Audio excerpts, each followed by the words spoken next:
Salut à tous, voici notre 5e vidéo, celle de notre aventure japonaise que nous avons préparée à bord de ce cargo dans lequel nous sommes depuis 15 jours. Bon, avant de commencer, le générique.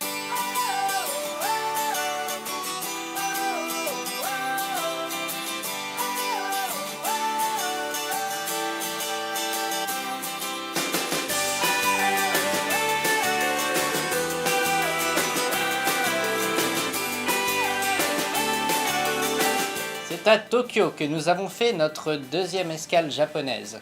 Dans cette immense capitale, souvent désignée comme étant la plus grande ville du monde, nous avons découvert les antagonismes à la japonaise entre les traditions ancestrales et le monde ultra-moderne d'aujourd'hui. En effet, à Tokyo, on surfe sur les paradoxes. Entre temples bouddhistes ou shinto et les immenses gratte-ciel, les hommes d'affaires qui vont dans des grandes salles de jeux vidéo le soir pour se détendre, tout en restant très sympathique et poli comme la légendaire politesse japonaise, c'est incroyable.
Nous avons visité l'un des plus grands parcs de la ville, le parc d'Ueno, dans lequel se trouvent plusieurs temples, ainsi qu'un zoo qui abrite un magnifique panda.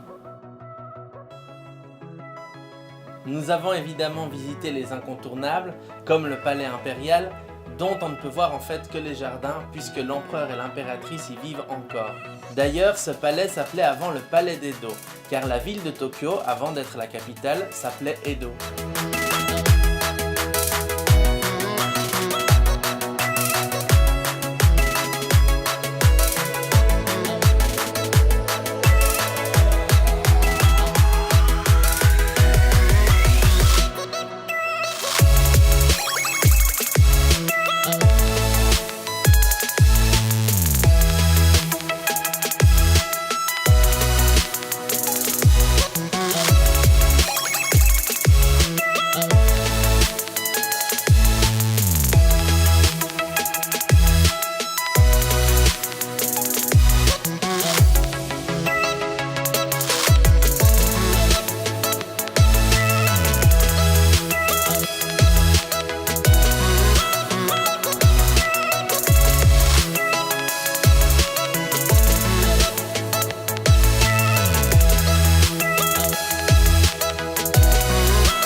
Évidemment, nous ne pouvions pas vous faire une vidéo sur le Japon et sur Tokyo sans vous parler de leur spécialité culinaire mondialement connue, les sushis. Les sushis que nous avons largement redécouverts à Tokyo dans des restaurants spécialisés et qui sont préparés avec des poissons frais coupés à la demande sur du riz encore tiède et entouré d'algues excellentes. Ça n'a rien à voir avec ce qu'on trouve en Europe, dont je ne raffole pas d'ailleurs. C'est incroyablement excellent. D'ailleurs, même dans certains restaurants, on découvre un contraste saisissant entre la nourriture traditionnelle et la technologie japonaise. Les sushis doivent être commandés sur des tablettes et ils nous arrivent sur des tapis roulants.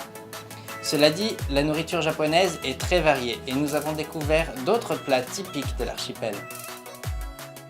La superficie de la ville est immense et on y trouve des très hauts gratte-ciel comme le Tokyo Skytree, qui est la deuxième plus haute construction du monde.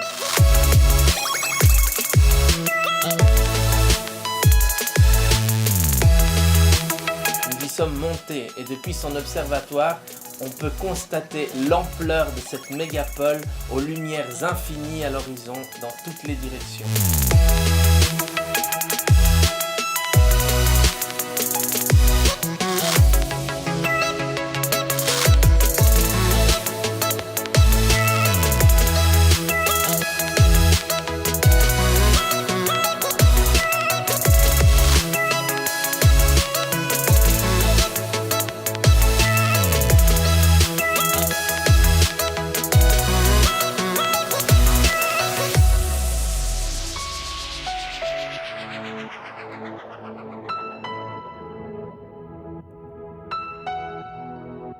Nous avons ensuite pris la direction de Kyoto, où nous avons également été servis en matière de temples, car cette ville qui a longtemps été la capitale du Japon abrite des temples des plus prestigieux de tout genre et de toute époque.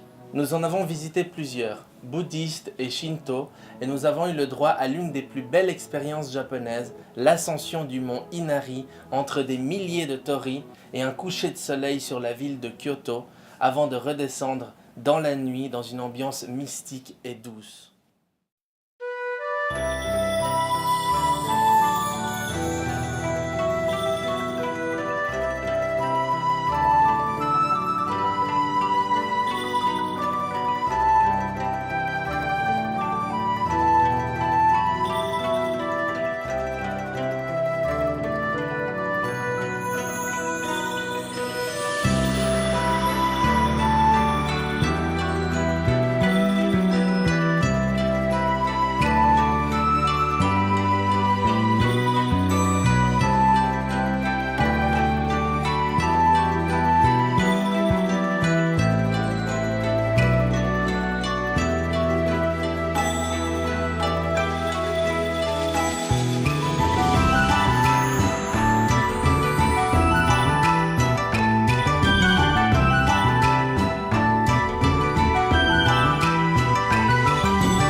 c'est à Kobe, ville portuaire principale du marché chinois, que s'est terminée notre aventure japonaise. Si la météo ne nous a pas permis de profiter pleinement de la ville, nous avons pu ressentir la proximité culturelle avec la Chine, par la présence d'un quartier chinois, de nombreuses échoppes chinoises et même de nombreux citoyens chinois. Nous y avons tout de même fait de sympathiques rencontres et nous avons découvert la grande spécialité culinaire de Kobe, le bœuf de Kobe. Très bonne viande, effectivement très différente de celle qu'on connaît en Europe, mais tout de même avec un prix très excessif qui ne justifie pas son goût à mon avis.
Ce qui nous a vraiment marqué au Japon, c'est la courtoisie, la politesse et la disponibilité presque sans limite des Japonais.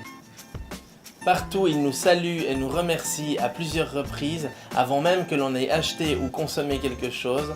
Tous les employés des restaurants nous accueillent lorsqu'on rentre dans les restaurants et nous saluent lorsqu'on les quitte. Et le personnel des trains même s'incline devant les clients à chaque passage dans les voitures. Bref, plus qu'une manière de vivre, la politesse semble être une philosophie nationale au Japon. Les Japonais font énormément d'efforts pour nous comprendre et pour nous aider. Et même si la barrière de la langue peut poser de grosses difficultés, ils nous accompagneront s'il le faut.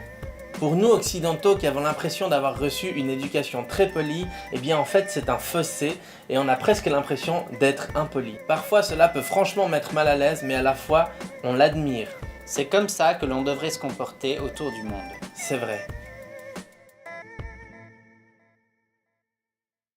Bref, le Japon a été une incroyable découverte et je suis très heureux d'y avoir été. Moi aussi, qui n'avais pourtant pas les mêmes attentes qu'Emeric, ça a été vraiment une vraie découverte et une vraie surprise. Nous espérons avoir su vous le transmettre dans cette vidéo. Si elle vous a plu, mettez des pouces bleus, faites-nous part de vos impressions dans les commentaires, abonnez-vous à la chaîne pour ne pas manquer les prochaines vidéos et surtout, partagez-les. Allez, salut! Salut!